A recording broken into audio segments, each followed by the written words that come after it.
Just to take a really simple example, let's say that there was, the bar of gold in front of us, and I wanted to sell it to you, you wanted to buy it. We would go back and forth over the price. We'd agree on a price, and we'd sell that bar. But what if we had one bar of gold, and I'll just make up, let's say a 1 ounce gold coin, so $1,400. And I said, okay, Lynette, I could sell you the 1 ounce gold coin for $1,400, but why don't I sell you 100 ounces? I only have 1 ounce sitting here, but we'll make the other 99 a paper contract. And we'll agree that either I pay you or you pay me, depending on where the price goes from here. So bear in mind, we only have 1 ounce of physical gold, but we do a deal on 100 ounces, 99 ounces of paper gold, and 1 ounce of physical gold. Well, that's a much bigger deal, a lot more money involved, a lot more profit and loss for either one of us. But there's still only 1 ounce of gold. The other 99 is the derivative. So a derivative is just a paper bet. It's a paper bet based on some underlying with no limit as to how big the paper bet can be. Now, I'll give you another concrete example.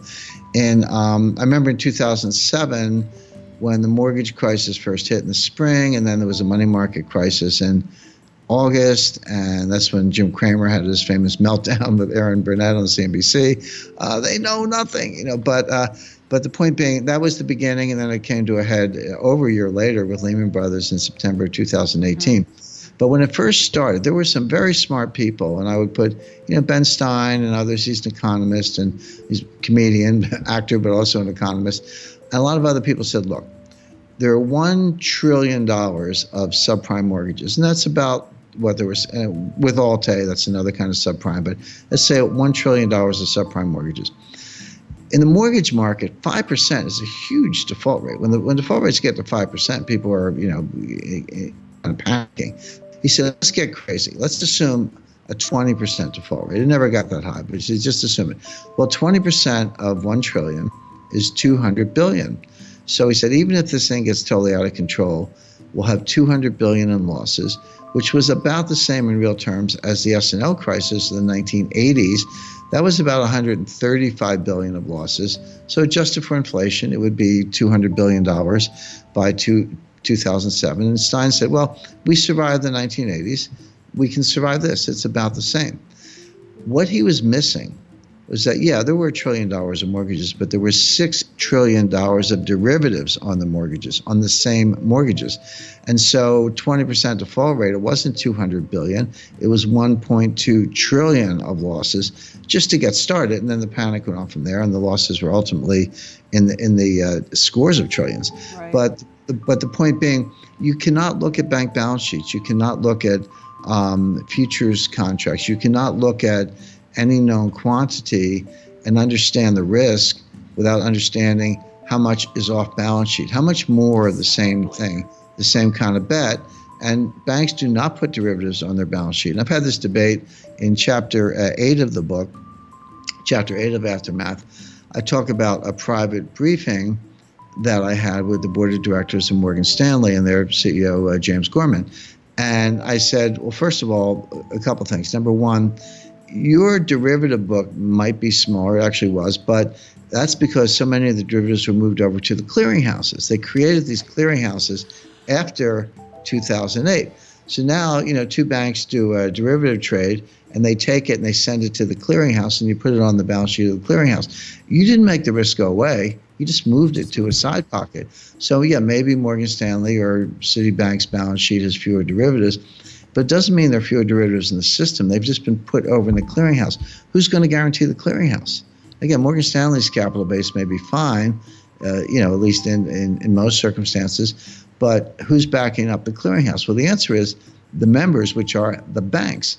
So if the clearinghouse gets in distress, they're going to turn to their members and say, hey, give us capital, at a time when the banks are like, oh, we can't do that because we need all the capital we can get. So first of all, you're undercounting derivatives when you ignore the clearinghouses, number one. Number two, and this was the point I made, I said, look, as a bank, you may be stronger, but you're part of a system, and the system is more vulnerable. And if the system goes down, you go down with it. I don't care how strong your balance sheet is.